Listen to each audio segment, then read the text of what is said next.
I failed. Come on.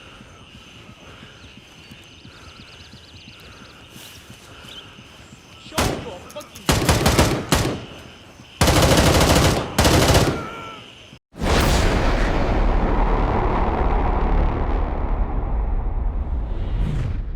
Ladies and gentlemen, boys and NBs, it's time to get your call signs ready and grab your toilet paper because we're headed to Gray Zone Warfare, the next extraction shooter to hit the scene. This one is in the top 10 of Steam's most wishlist games, and I am absolutely hyped for it. If you haven't heard about Gray Zone Warfare, the footage I'm using is from a 23-minute gameplay reveal they did, as well as a ballistics test that they showed off that looks incredible. Don't forget to like and subscribe before we get into this. And on that note, what sets Gray Zone Warfare apart from games like Tarkov all the way through to DMZ? What makes this extraction shooter special? With Gray Zone Warfare, you do not have to extract at a certain time because the map is ending. The map is always there and it does not end. The map is roughly 20 kilometers square if my memory is correct. If not, it's larger. You can be on this game for 12 hours straight and be on the map the entire time. You can extract whenever you want, or you can stay as long as you want. You can play in a squad of up to 4 people from what it looks like. The ballistics are hyper realistic. This is a mil sim. That means you're going to be worried about your hydration, your blood levels, having food, and all of the necessary things you would need in a typical survival game to stay alive, as well as ammunition for your weapon and teammates to go in with you. You have the similar style loot system to that of Tarkov, where you can carry a sidearm, a knife, one main long gun. You have a slot for a second, but I don't believe you can access it without swapping it out for the one in your hands. You then have your backpack, you have a belt and pockets to carry all of your medical supplies and loot you find in world. Also, your magazines, you're gonna have to manually load those yourself, just like Tarkov, and you're gonna have to carry the bullets in your bag so that you can add them in. You choose how many magazines you take with you and all of that jazz. This is going to be extremely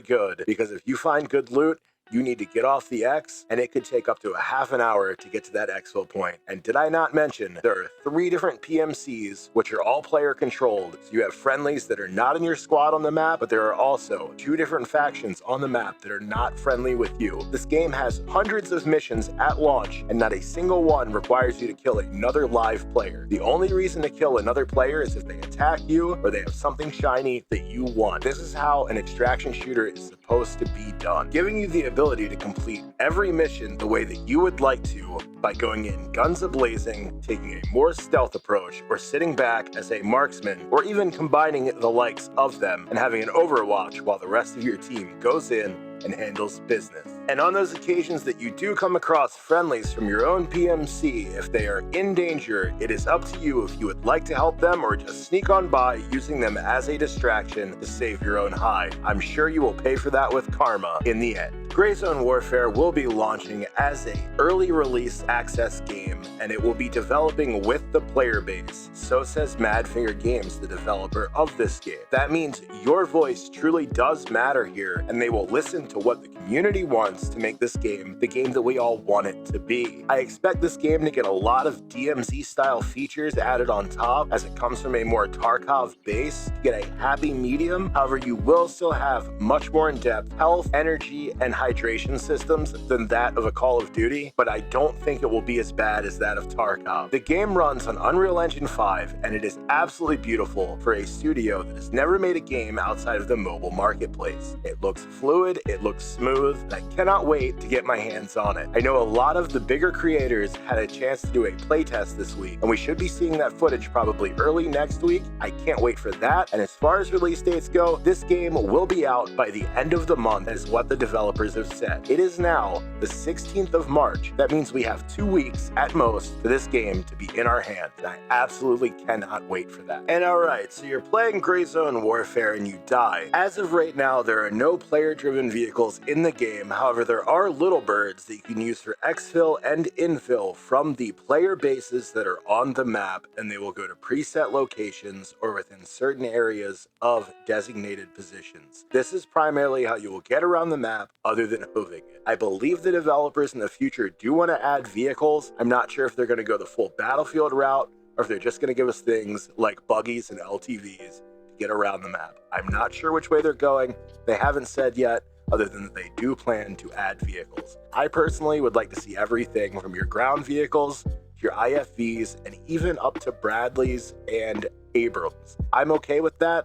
I'd also like to see Apaches and Blackhawks, but that is a whole lot of work, and we will see where they take it. Two of the best things that developers have said to me are, number one, that they are not trying to put many fetch quests into this game, and number two, they are trying to do a story-driven game that is narrative-based. Much like Ready or Not, if you've played it, if you haven't, you are severely missing out. It's another game that runs on Unreal Engine. It's a SWAT simulator, and it is absolutely amazing. We're not here to talk about Ready or Not, however. With that story-driven world, this game is going to be dark. It is going to have incredible twists and turns, and there are characters you can befriend or choose not to, and you will get benefits or detriments depending on the decisions you make and the people you align yourself with. This game sounds like everything that I have wanted for 5 years now, and I could not be happier that it is mere weeks away. Another thing we need to talk about is the ballistic system that they have put into this game. When I saw this, my jaw hit the floor. So what we're looking at here is another video that Madfinger put out that fully goes over the ballistics in the game using 5.56 and various other different ammo types for 5.56, as well as other calibers for other guns. It shows you striations, penetration, and many other effects that the bullets can have. This is next level. I cannot believe how realistic this truly is. I am absolutely blown away, and I have never in my life been so excited to play a game. These absolute madmen even went as far with water physics to where you can skim bullets off the top of the water, and if there is a surface, they will ricochet back with the chance of hitting you or the person standing behind you. I'm pretty sure body armor is going to do the same, to where if you have a steel plate, it may ricochet off and hit one of your teammates or the enemy depending on distance. This is absolutely next level. My mind is blown. Just look at this footage in full and tell me what you think. And boys, I did just want to take a moment to say that 86% of the people watching my videos are not subscribed. So even if you think you are subscribed, just double check, because it would mean the absolute world to me to have you within my community. There's a Discord linked below. There's almost 200 people in there. We're growing every day. We're on our way to 10,000 subscribers, hopefully by the first day of summer. Let me know what you think of this footage. I cannot wait to play this game. Let me know if you're squatting up and if I'll see you in my Discord. And on that note, boys, GG.